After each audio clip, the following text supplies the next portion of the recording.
当思念飞过夜空，缠绕指尖停留。苏老二家的丫头不嫁也得嫁，欠了我们钱就拿人抵。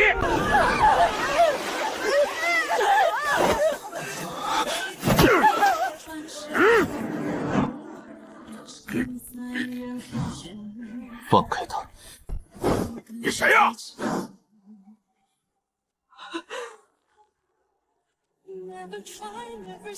我姓苏，回来探亲。苏家哪来的亲戚？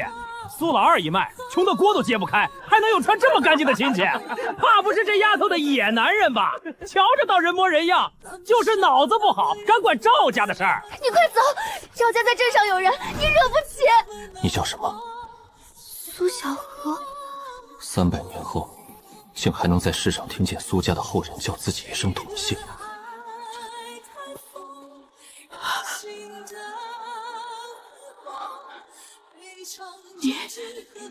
你长得像祖宗画像上的人。小子，住手！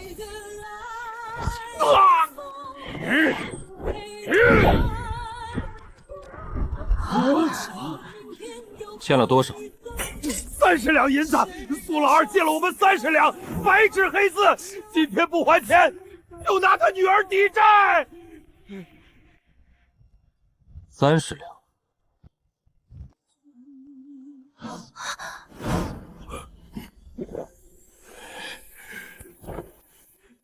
够吗？够！借据。5两滚到30两，这是想把小荷卖给镇上冲洗啊！借据在他们手里。可他们改过书。胡说八道！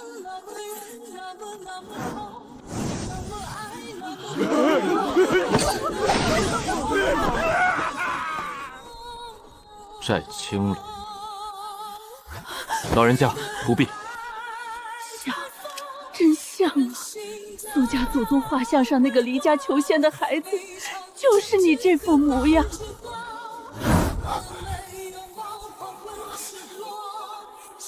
画像还在祠堂里，只是祠堂快被人拆了。师尊，弟子修仙300载，如今想回家探亲，望允准。苏清寒，你还有亲可探？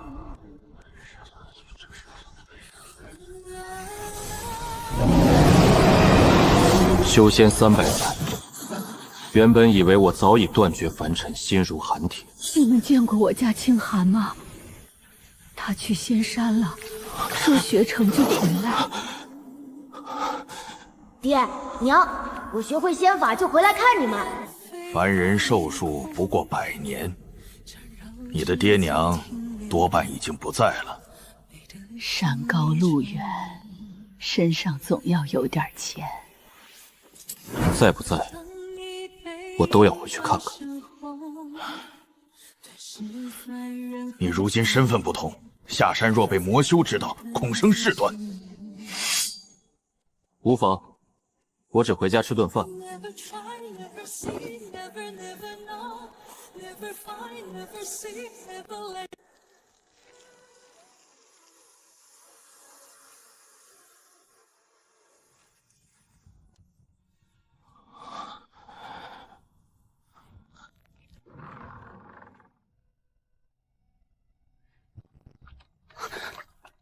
你真是我们苏家亲戚？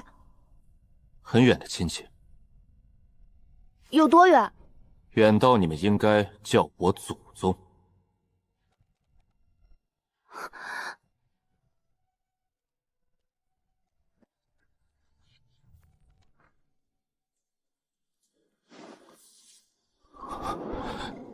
谁写的？听我祖婆婆说，是最早那位老太太写的。她等了一辈子，说家里出了个仙人，总会回来的。后来她走的时候，还让后人每年给苏清寒留一碗饭。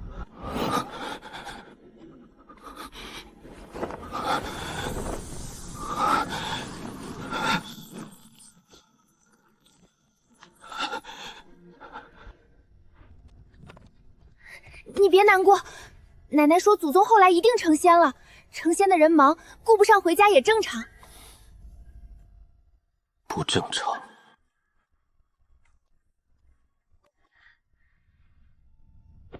家里没什么好东西，恩人将就吃。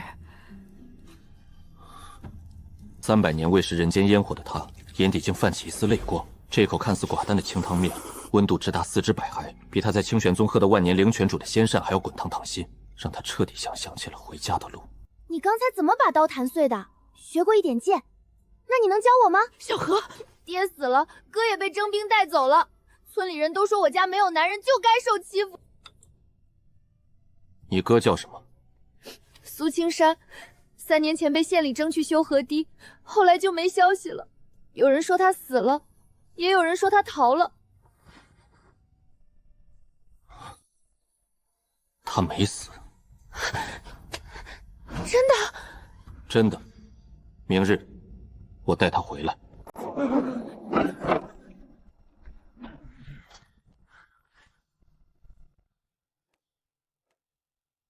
你就是昨天打伤赵家人的外乡人吗？有事？苏家欠村里的税粮，祠堂那块地抵给村里了。今日我们来拆祠堂，与你无关。村长，税粮我们慢慢还，祠堂不能拆，那是苏家的根啊！根？苏家还有什么根？一个寡老太，一个丫头片子，留着祠堂占地，不如给村里修仓。你胡说，我哥还活着！活着？活着怎么3年不回来？怕不是早死在外头了？谁敢动祠堂一块砖，断一只手？好大的口气！你一个外乡人也敢管苏家村的事？我姓苏。你说姓苏就姓苏？族谱呢？录纸呢？官府文书呢？凡人要证明自己是谁，竟要一张纸。可我离家那年，苏家村还没钱家说话的份。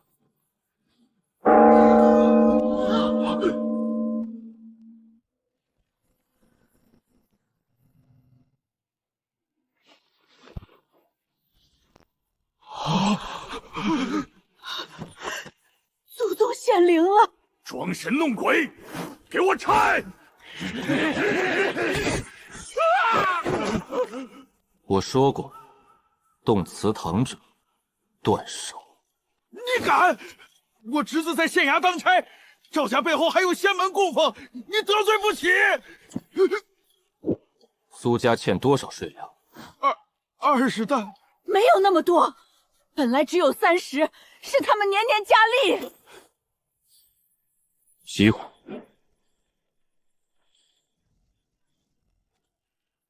钱老狗，你还我家地！我儿子当年就是被你逼走的。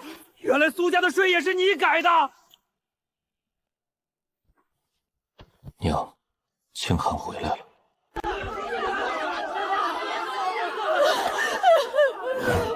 300年后迟来的归家，凡人的恶，便交给凡人的规矩去算。你们敢动我，赵家仙师不会放过你们！黑风观的仙师就在镇上，他一句话就能让你们全村遭灾。黑风观的人很厉害，镇上人都说他们会招雷，还会请鬼。赵家每年给他们送很多银子，村长也给。他们来过苏家，去年冬天来过一次，说我们祠堂下面有灵脉，要我们迁坟。奶奶不同意，他们就让村长加税粮。恩人，要不你快走吧，你有本事，可黑风观有好多仙师，我们苏家不能连累你。我不是恩人。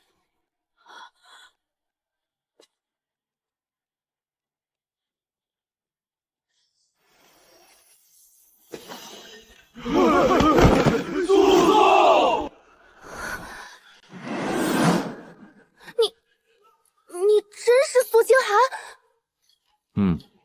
可祖宗不是300年前的人吗？那你今年多大？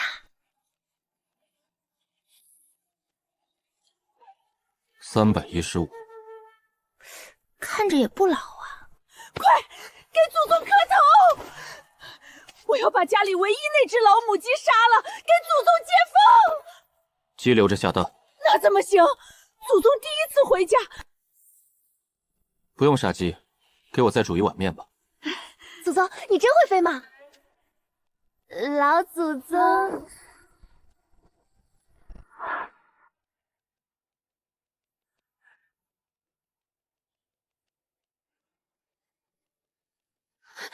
那你能不能把我哥带回来？今晚就去。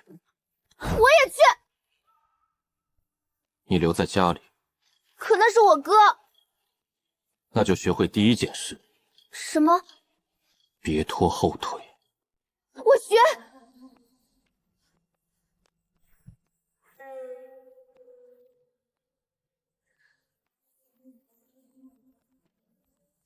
跟紧我。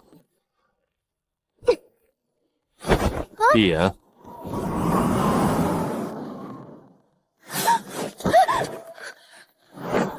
这就到了。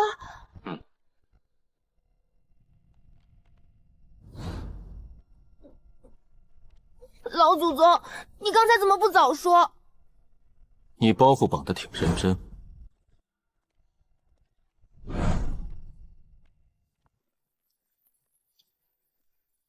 这是赵家，镇上那个病秧子少爷死了，听说今晚办冥婚。我不想死人！是春月姐。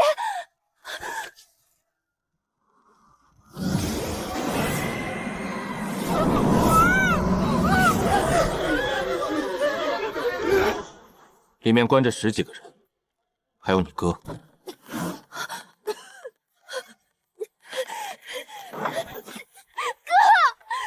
先救活人。天圆地方律令9章，一切要挟不得干犯。吉时到，新娘入关，与赵少爷合葬。老祖宗！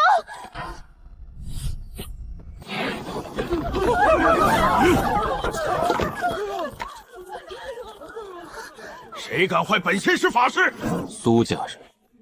又是你们苏家！来人，把这小贱人也抓了，正好给我儿做妾。用活人配冥婚，谁教你？凡人命贱，能陪赵少爷下葬是他们福气。原来如此，散。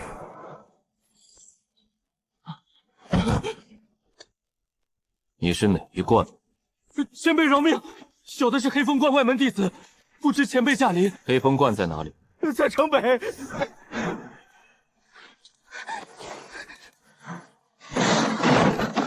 小何，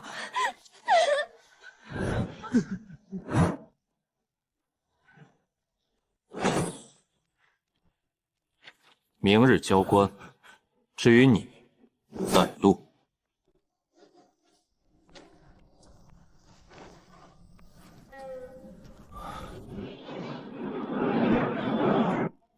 老祖宗，黑风观里真有仙人。有修士，和你一样？不一样。有人闯关！凡间什么时候出了你这号散修，敢闯黑风观？知道我们观主是谁吗？苏家村灵脉是你要挖？原来是为那条废脉来的。怎么，苏家请你护坟？是一个破村子也配占灵脉？我们黑风观替天行道，取灵脉建法坛，是他们祖坟有幸。看着，看什么？看仙师怎么死。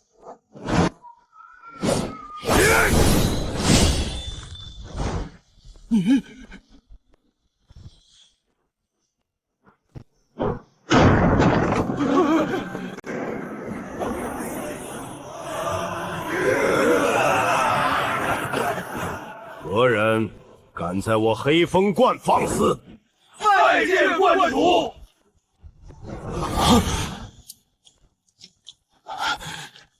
道友，我们井水不犯河水，苏家村那口灵脉贫瘠的很，你若想要，本座可分你3成。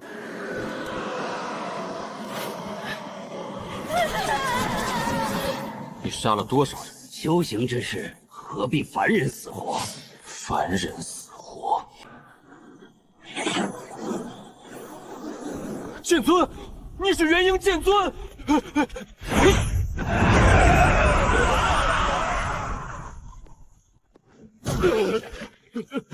前辈饶命！我愿献出所有灵师法器。晚了。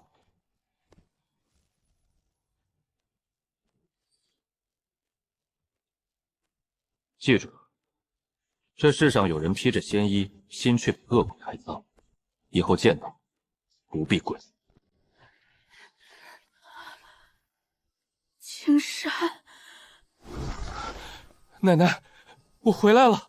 活着就好，活着就好。你还知道回来？你知不知道奶奶病了多少回？赵家都要把我卖了。师哥没用，你是没用，但活着就行。如果300年前我回来过一次，我娘是不是也会这样骂我，然后再紧紧抱住我？多谢苏家老祖救命，多谢仙人。往后苏家村不许再逼债卖女，不许侵孤寡田地，不许借仙神名义欺人。是。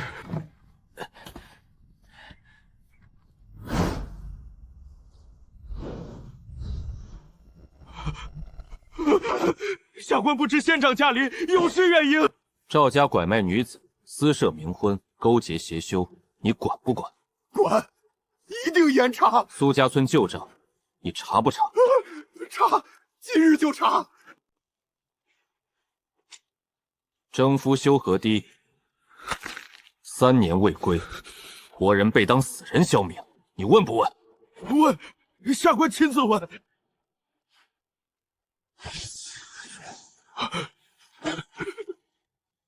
往后此县若有冤魂3日不散，剑气遍落。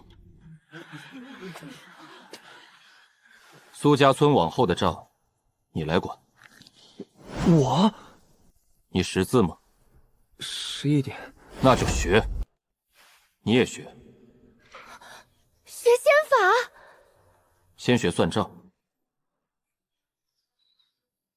连账都算不明白，别人改了戒具，你还得等祖宗回来救。学就学。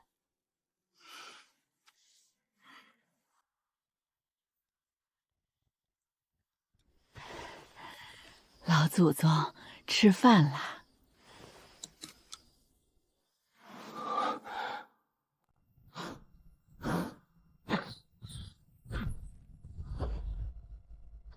爹娘，我回来了。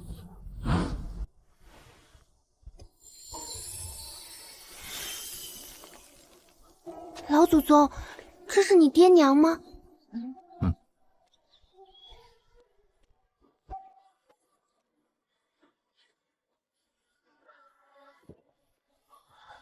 爹娘，清寒回来了。我学会仙法了，会御剑，会炼丹，会布阵，也会杀很多很厉害的妖魔。师门待我很好，掌门师兄嘴硬心软，师侄们见了我都怕。可我回来晚了，娘，你那年给我的铜钱我一直带着，你说等我回家要给我做面，我吃到了，后人给我做的，味道很像。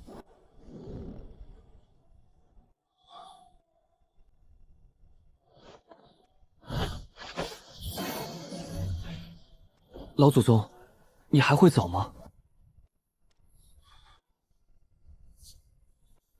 会走，但走之前，我会把该处理的事处理干净。那以后呢？以后每年清明，我回来上坟。是清明啊！别贪心。若有事，烧这张符，一符传信，一符护身，一符救命。非生死大事，不可乱用。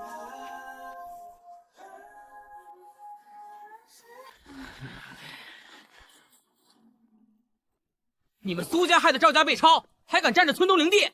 我爹说了，苏家村以后归县府直管，祠堂和祖坟都要登记造册。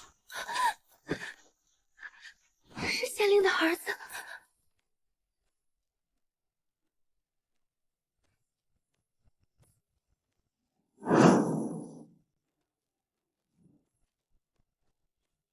哟，这不是差点嫁给赵家死人的苏家丫头吗？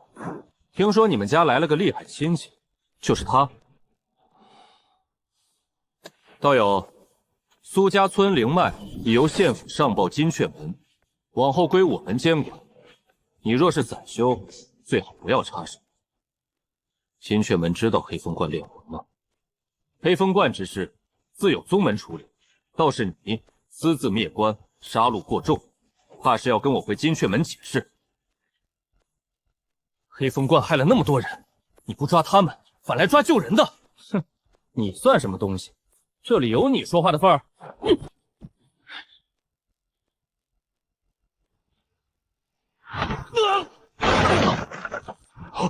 大胆！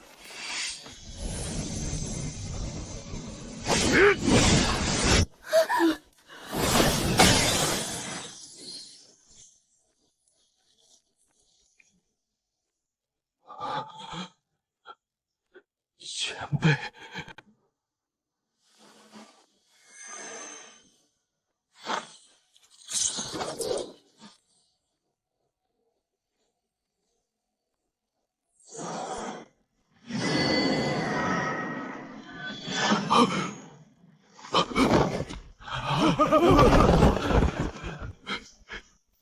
清寒剑尊！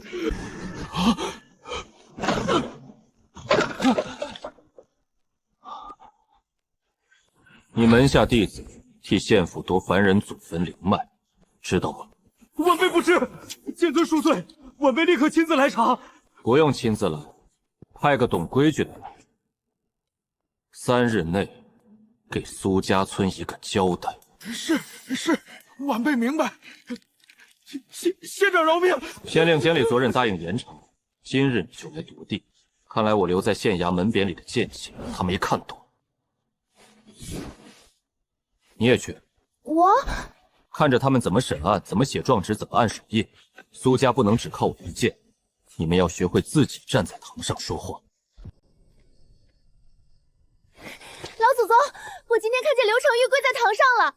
他以前可威风了，路过街上谁都要给他让路。可县太爷一拍惊堂木，他吓得话都说不利索。我还看见那些被救姐姐来作证，他们以前都不敢出门，今天哭着把赵家做的坏事全说了。很好。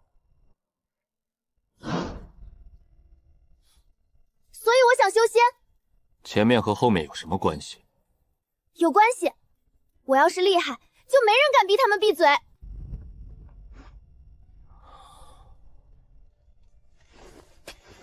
修仙很苦，我不怕苦。会离家。你若跟我上山，少则10年，多则100年，未必能回来。等你回来时，林婆婆可能已经不在，苏青山可能也老了。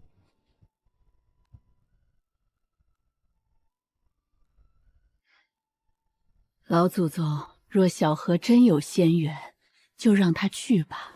奶奶，奶奶舍不得，可舍不得也不能把你困在村里。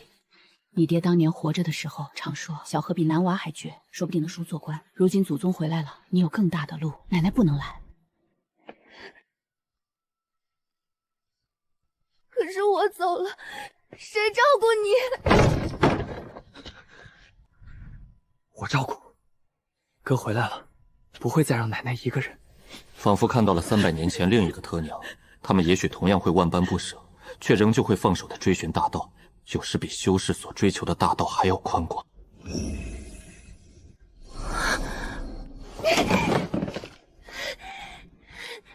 木火双领根，性性坚韧，适合清玄宗丹剑一脉。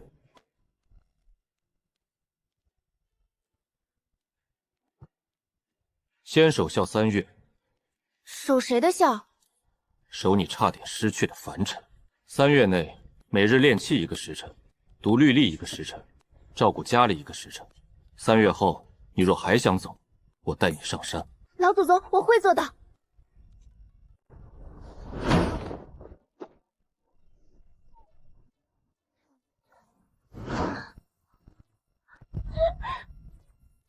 祖宗，又来一个会飞的！哟，你在凡间收徒了？还没。那就好。清玄宗够乱了，不能再……掌门祖宗好！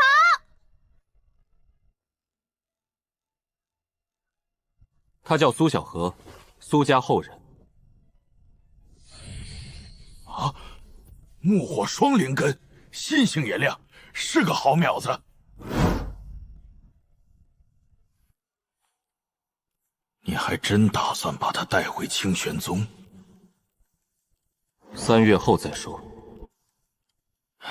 也好，你这一脉冷了太久，有个人吵吵闹闹，也许不是坏事。你来做什么？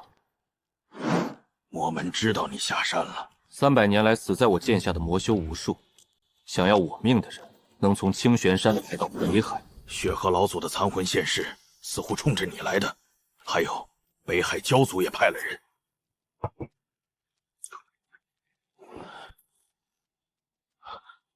多谢。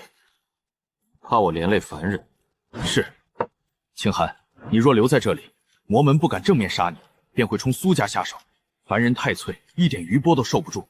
跟我回宗门吧，苏家这边我派人暗中照看。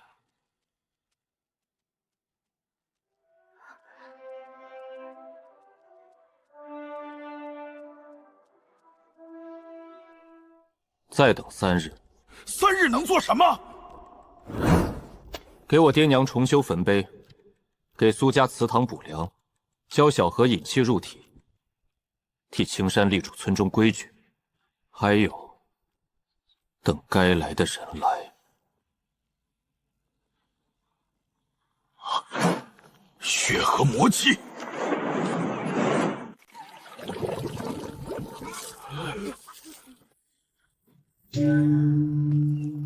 血河宗还是这点出息，先冲凡人下手。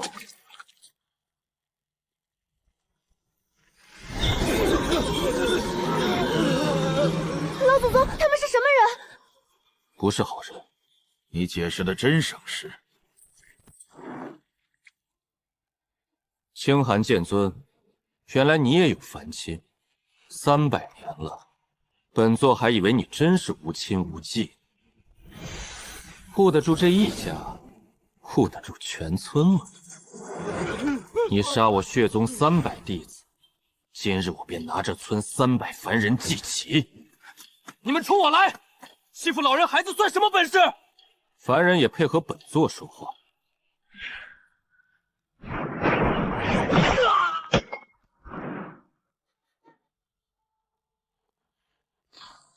剑尊好大的火气！我今日心情确实不好。这里是我家，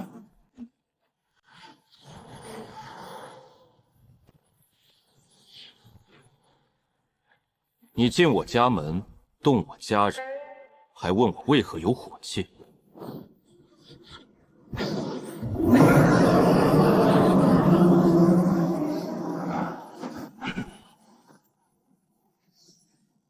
我来。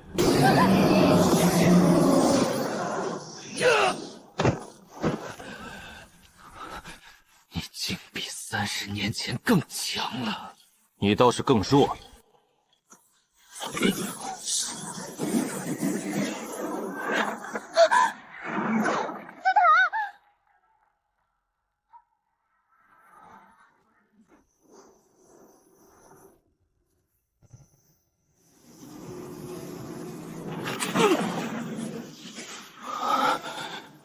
凡人香火，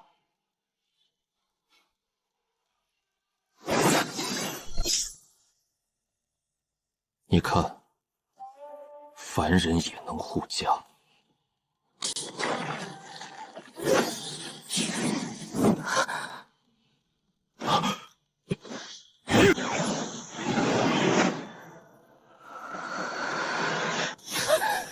清寒，你护得了他们一时，护不了一世。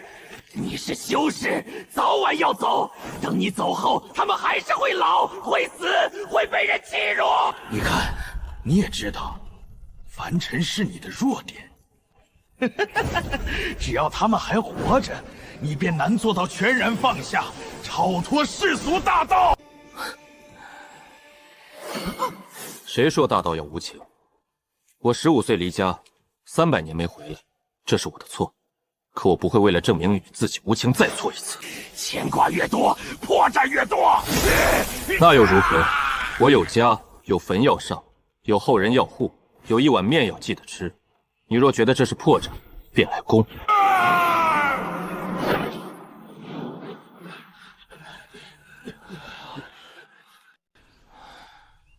你这次回家倒还出点名堂，什么名堂？以前你像把剑，现在像个人了。你以前骂人也这么拐弯。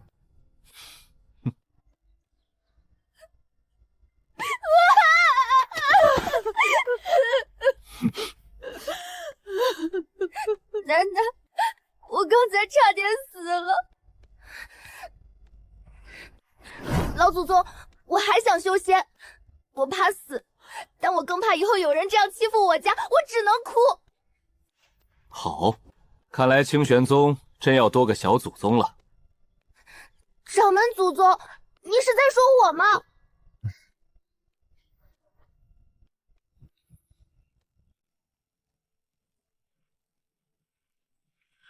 金阙门监管不力，纵容外室弟子勾连县府夺取凡人灵地，今日特来赔罪。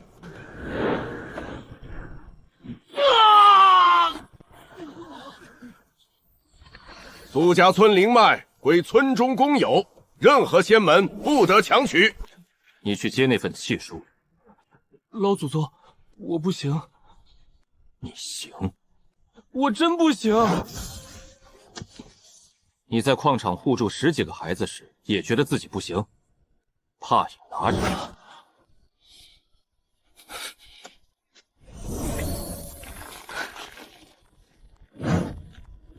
剑尊，可是赔礼不够。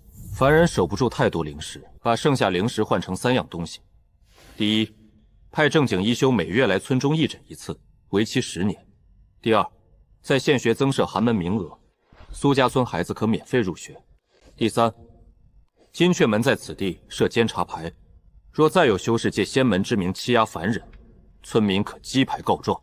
剑尊所虑深远，晚辈受教。我知道，银钱会花完，威慑会随着时间变淡，读书、医药和能告状的路，会让一个村子慢慢长出骨头。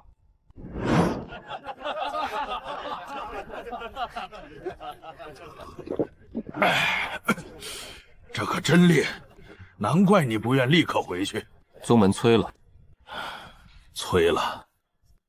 北海那边又有动静，教族派使者上山，说要与你谈。老祖宗是。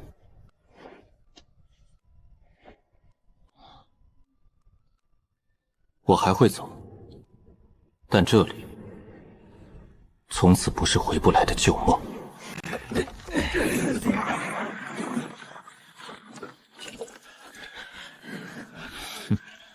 凡人气息污浊，剑尊竟真住得下去。有事，我叔父死于你手，北海需要一个交代。你叔父吃人时给7城百姓交代了吗？那是沿海凡民自愿献祭，换我北海庇护风调雨顿。谁会自愿把孩子送给妖怪吃？凡女，这里有你说话的份。这是我家后人，剑尊。我今日不是来与你动手，北海愿与你和解，但有条件。说：第一，归还教君妖丹，以镇入北海封印；第二，清玄宗赔偿北海灵脉3条。你继续。第三，你需向北海公开致歉，并承认斩蛟过重。是人的妖怪，还要救人的人道歉。凡人闭嘴。还有吗？还有最后一条。听闻剑尊凡亲尚在，北海愿接苏家一脉去海上做客100年。以示两族互信。你来之前，你们族长知道这些条件吗？自然。好。苏清寒，你敢杀使者？不杀。剑尊，这是误会。你要扣我苏家一脉做人质？绝无此事。敖烈擅作主张，北海院交由剑尊处置。族长，北海昭君吃人，罪证仍在天盟。若北海不服，我3日后亲至北海，再斩一次。北海府赔偿沿海7成。给被吞孩童立魂碑。立。往后交族入凡境，须过天盟监察。啊！我的救位！老祖宗，你刚才好威风。所以你更要记住。记住什么？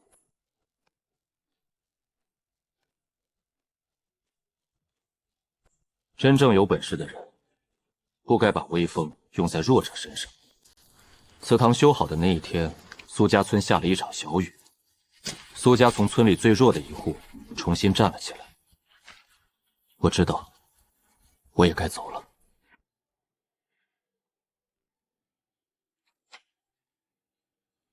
离开前，我给苏家留了3条路，第一条是苏青山的路。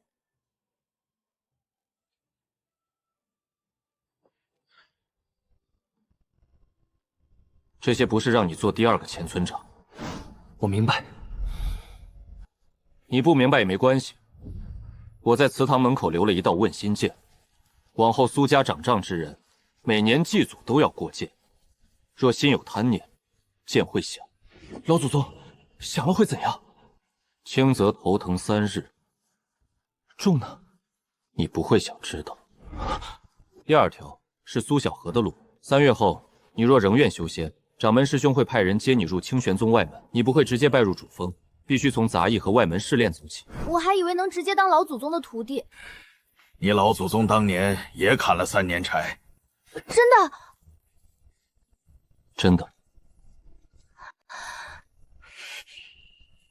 那我也砍。第3条是整个苏家村的路，外力终究有限，我在祠堂旁建了这间书屋，村中孩子无论男女都可来读。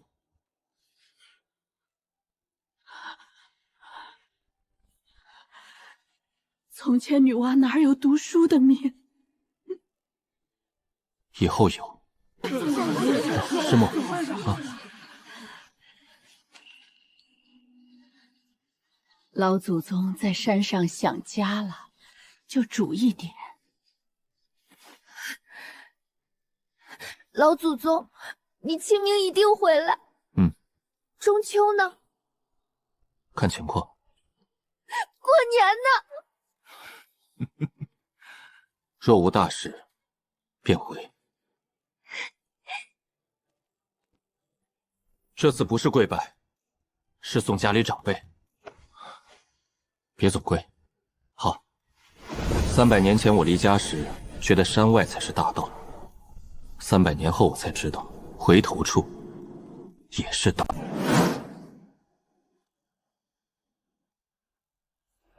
剑尊，您这是从哪里回来？探亲。剑尊，您凡间的亲戚是不是都叫您祖宗啊？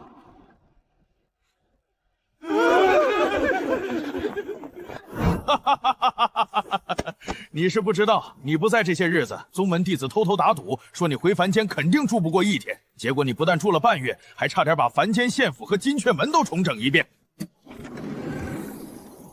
北海玄弦闪烁着光泽的玉简，虽然看起来格格不入，可我觉得很好。清寒，你真的变了，变弱了，不，剑更稳了。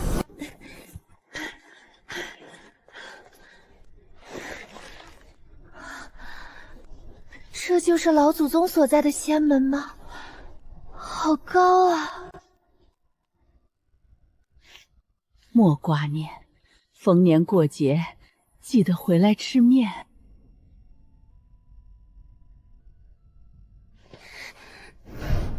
老祖宗，我没后悔。带了什么？衣服、干粮、奶奶给你做的鞋、哥你的账册，还有村里孩子写给你的信。他这是来修仙还是搬家？第一次出远门，总要多带点。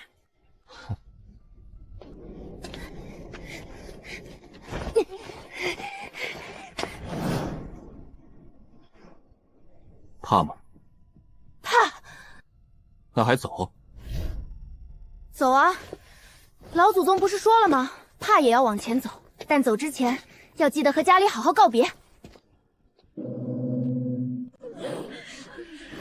姓名：苏小荷，籍贯：苏家村。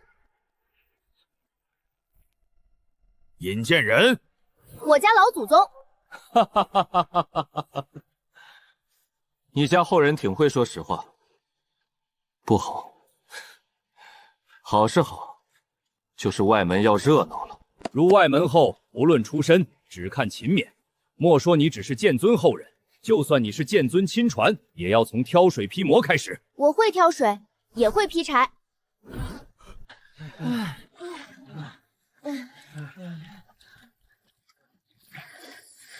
这缸水我顺手帮你灌满了，你休息会儿吧。谢谢你，苏小荷。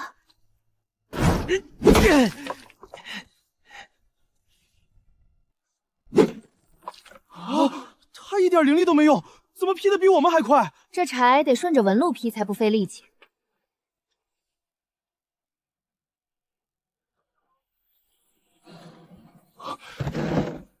你以前学过？学过一点。谁教的？又是你家老祖宗？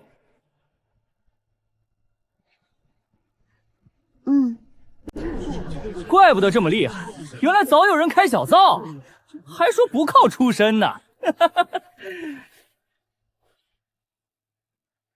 你要是不服，明天挑水我们比。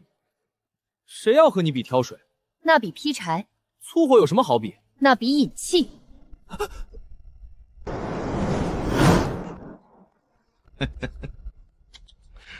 这性子像你？不像。哪里不像？我当年没他画画多。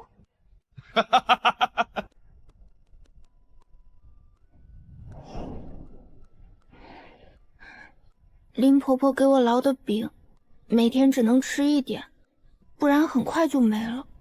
奶奶，哥，我今天没丢人。老祖宗，我也没给你丢人。心软了？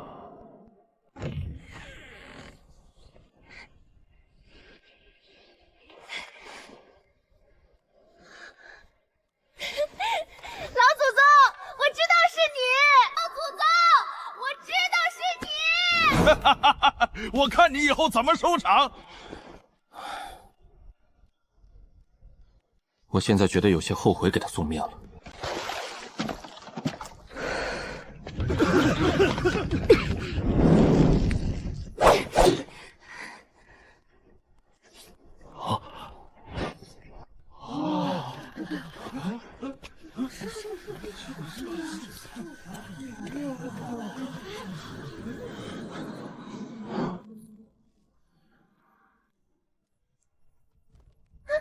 小荷，怎么办？脚不够会扣月历。先踩。可是时间不够了。够。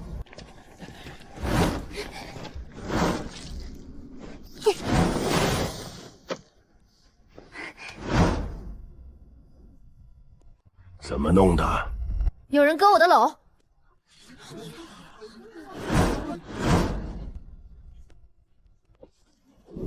你说有人割就有人割，证据呢？我没说是你，你急什么？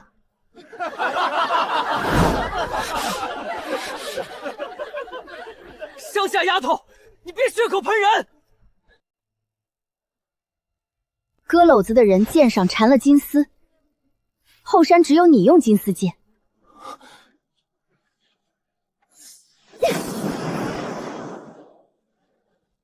老祖宗说，人在外面不能只会吃苦，还得会留证据。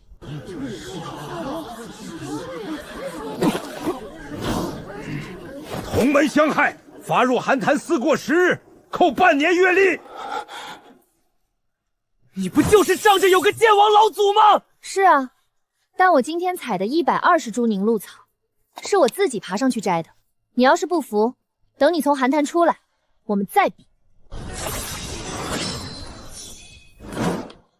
你这后人不吃亏，吃过亏才学会的。谢谢老祖宗。隔着半座被夜色笼罩的山峰，我清楚地听见了他的低语。小河入门第2个月，苏家村的急性，村中连旱20日，天喵将死。金雀门一休认定这不是普通天灾，是白石镇李家仗着小灵山的势力结了水脉。老祖宗不必亲至，我已带村民去打。若3日后无回信，再请老祖宗相助。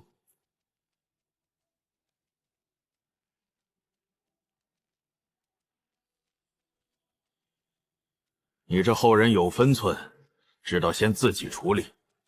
他让你3日后再去。我知道。那你现在去哪儿？路过。你从清玄宗路过到苏家村？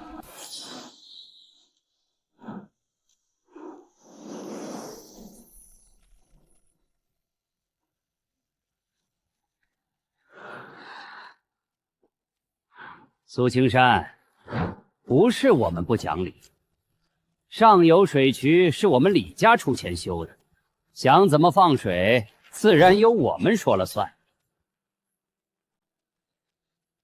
那条水脉本就是3村共用，你们私自改渠，白石镇水满为患，我们苏家村却要旱死，这叫讲理？讲理也得看谁有本事。小灵山仙师说了。这水渠改的和天使，凡人不懂水脉，不要乱说。哼，那就去县衙。县衙敢接吗？金雀门监察牌上写的清楚，修士不得借法术侵占凡田。小云山若要插手，就让他们派长老来与金雀门对峙。你敢拿金雀门压我？我不是压你。我是按规矩说话。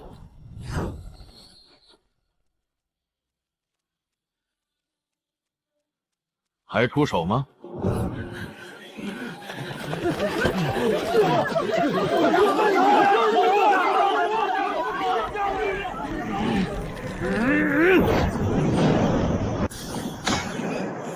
小玉山弟子，谁许你对凡人动法？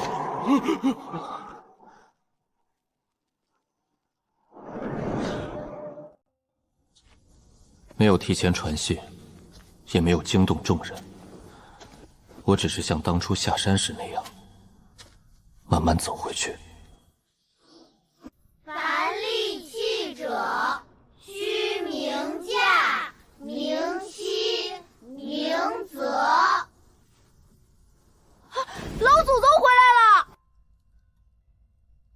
回来了就好，饭正热着。山上月亮和村里是一个，摆着碗筷，小河他就能看见。老祖宗，金雀门出面后，小灵山赔了水粮，还帮3村重销了水渠。咱们村今年虽然大旱，却没有绝收。老祖宗，我以前总觉得自己没本事，可后来想想，你也不能永远替我们吵架。你给了规矩和路，剩下的总要我们自己走。你做得很好。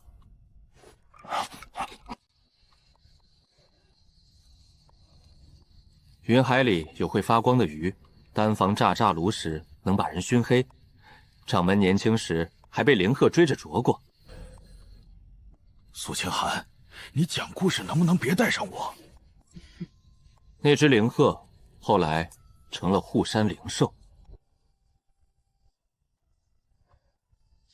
娘，我中秋回来了。这一次，我不再只觉得愧疚。老祖宗，过年还回来吗？回。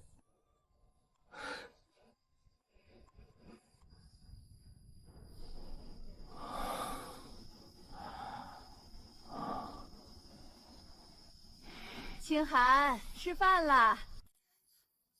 这是院里，院里，凡人会在旧物上凝成院里。你娘给你的铜钱，苏家后人又供了你300年，这东西已经不是普通铜钱了。若炼成法器，能护神魂。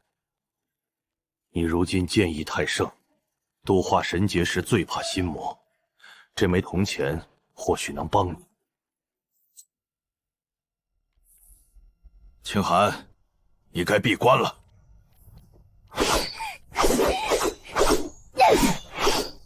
再等等。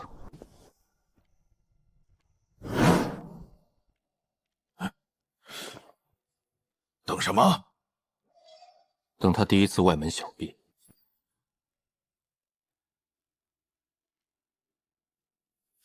你现在真的很像个操心晚辈的老祖宗。我本来就是。哼，这次我不会输给你。那你认真点。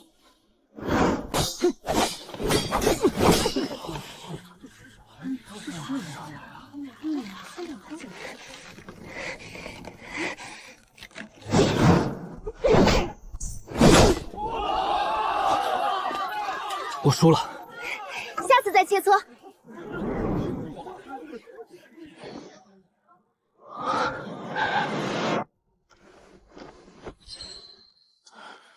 想好了？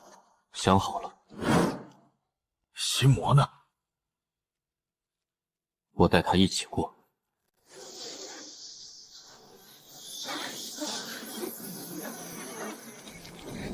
掌门祖宗，老祖宗会没事吧？他很强。很强就一定没事吗？不一定。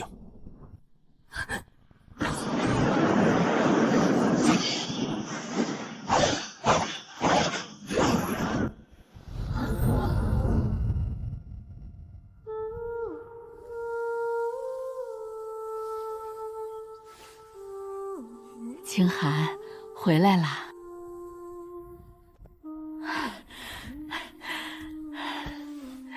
娘，长高了，也瘦了。娘，我回来晚了。山路远，回来就好。太晚了，你等了一辈子。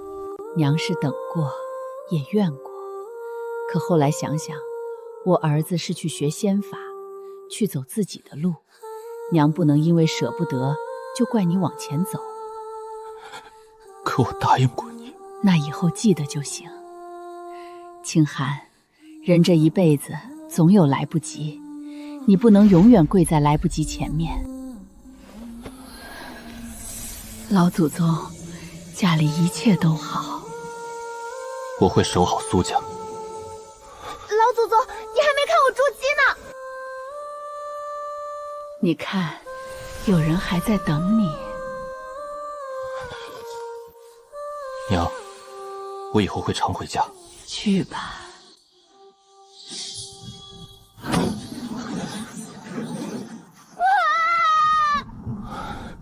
苏清寒，你可真会吓人。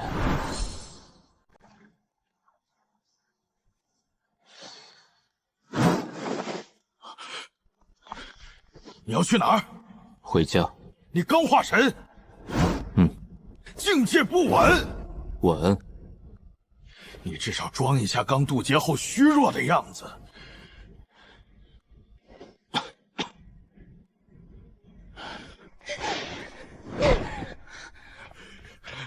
月课还没交。我也回。课业重要。可是你化神了，这么大的事，奶奶和我哥肯定想知道。我替你说。那不一样。回来双倍交月课。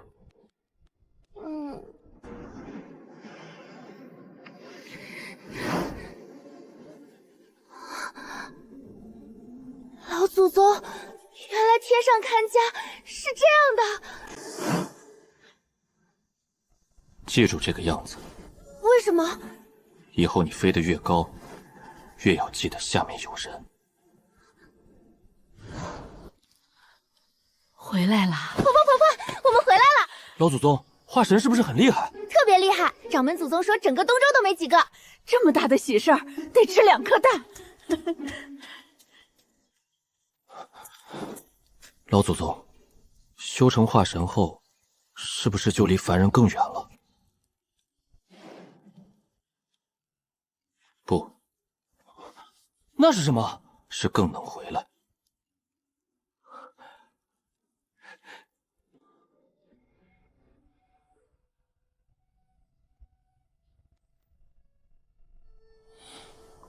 爹，娘，我过了。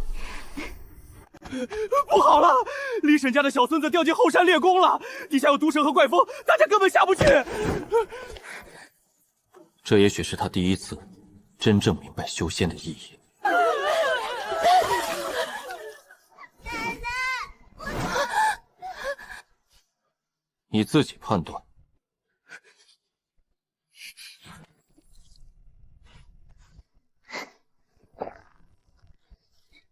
哥，拉住！小何，你会受伤。我能下去。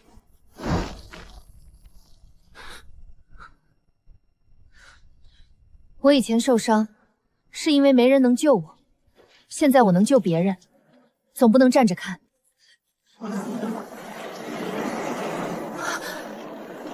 原来不是山峰，是风妖。走开！天哪，小何受伤了！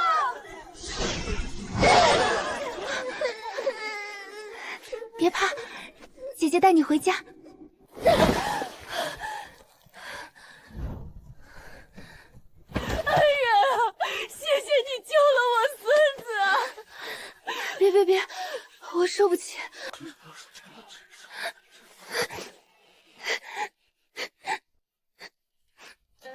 老祖宗，我做的还行吗？很好。那我以后是不是能救更多人？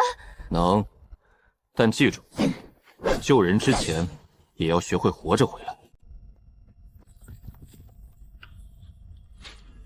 老祖宗，这是在旧梁暗阁里发现的，上面写着给您的。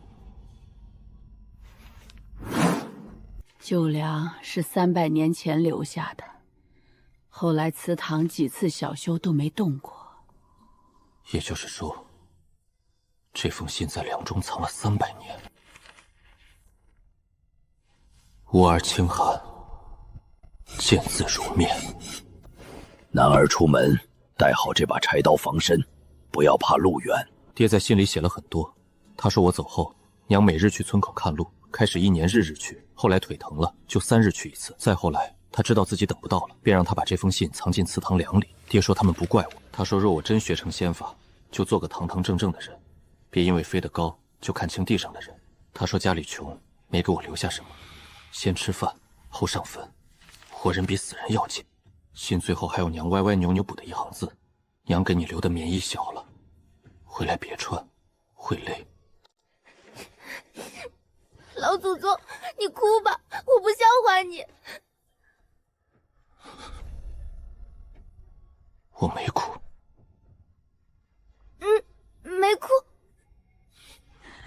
老太太是个好娘。她当然是。储物界太冷，这封信该贴着心口。照信上说的，先吃饭，这面里放了2个荷包蛋，一个给你，一个算替你娘补的。若有一日归家，先吃饭，却上先吃饭，后上坟。活人比死人要紧。原来我一直把遗憾当成心魔，以为自己欠了死人太多，可爹娘留给我的最后一句话，却叫我先顾活人。我忽然明白，他们不是要我困在坟前，他们是要我回家看看，然后继续好好活。老祖宗，奶奶说锅里还有汤。走吧，回去喝汤。活人比死人要紧，这句话我记住了。那年除夕，我履行承诺，回苏家村过年。这一次我不是一个人。奶奶，这是给您的养生丹。哥，这是你的新账笔。小家伙们，启蒙玉简拿好，好好认字。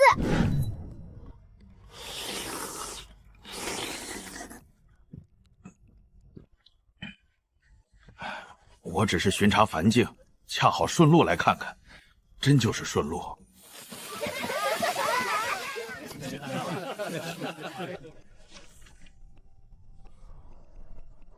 今年真是咱们苏家最好的年啊！大家太客气了，这多麻烦呀！行了行了，都别急了，东西我给老祖宗收好了。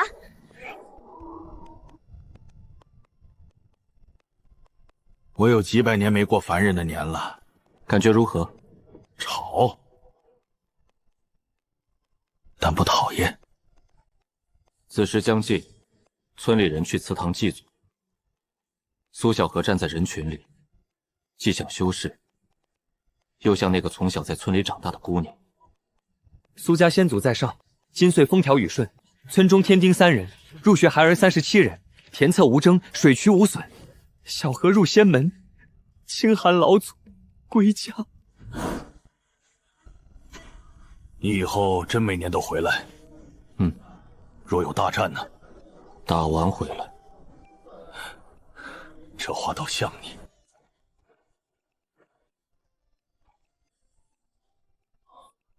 给我的。过年都要压岁，老祖宗年纪大也得有。旧的那枚是老太太给你的，这枚是我们给你的，以后年年给，攒多了，老祖宗就不会忘记回家的路。不会忘。老祖宗，新年快乐！新年快乐！300年后，我终于又过了一个家里的年。